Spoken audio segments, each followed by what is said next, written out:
People think you have to be loud and extroverted in order to be likable, but that isn't true. Even if you're more quiet and introverted, you can still be charismatic and be the person everyone remembers. Here are 5 things you can do to stand out, even if you are quiet.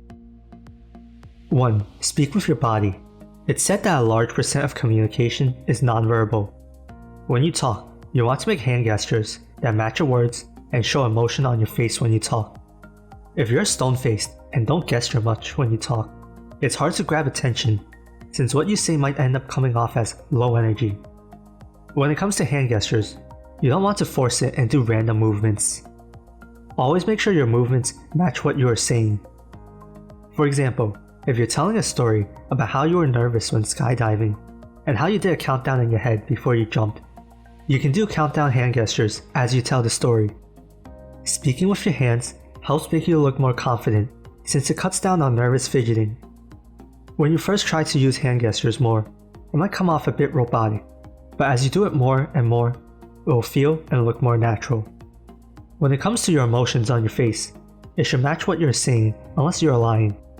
If someone asks you how was your vacation and you replied, "It was really fun," with an emotionless face, the other person is going to question if you're telling the truth, since the emotion doesn't match the words.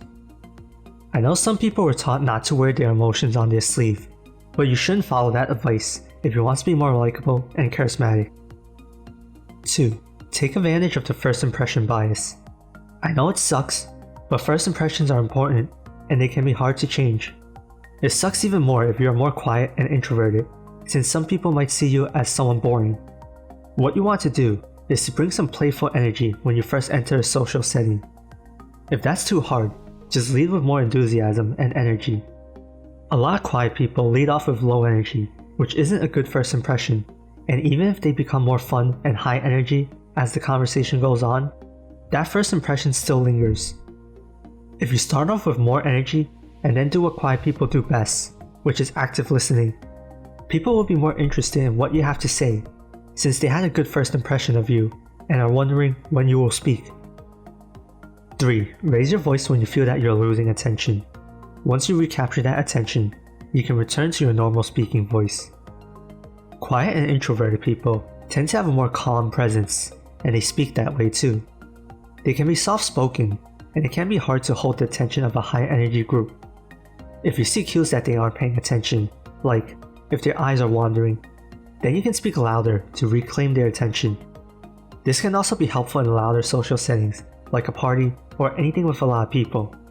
Aside from raising your voice, moments of enthusiasm can help you recapture attention. A few words in a more enthusiastic tone can help get the other party out of their low. 4. Ask the right questions. People love talking about themselves, and if you're more quiet, you tend to be good at listening, which makes the other person feel good, since they're being heard. As long as you ask the right questions, people will remember you as someone that's a good conversationalist. Dale Carnegie's famous book, How to Win Friends and Influence People, has a story about this. Dale encountered a botanist at a party, and he was actively listening, and he was interested in what the botanist had to say. By the end of the party, the botanist had many compliments for Dale and called him a good conversationalist. When talking to someone, you want to get them to talk about something they want to talk about. If they don't seem too talkative on a certain topic, redirect the conversation with another question or story. If they're interested in the topic, make sure to ask open-ended questions to get them to talk more. Not everyone likes to keep talking, so if you ask a simple yes or no question, you might only get a one-word response, and it's up to you to keep the conversation flowing. 5. Speak like you deserve to be heard.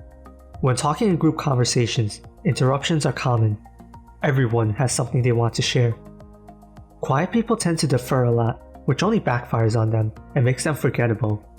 If you get interrupted and you always stop talking to look at them, you'll get destroyed and everyone will speak over you. What you want to do instead is to keep talking and finish a sentence and then look at the other person that interrupted you.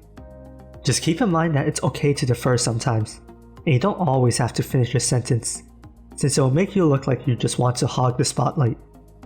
Something else you can do to deal with interruptions is to make sure you have pauses in the middle of your sentences.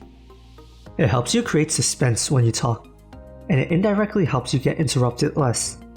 If you only pause at the end of a sentence, the second you pause too long, people will think you're done talking and will chime in.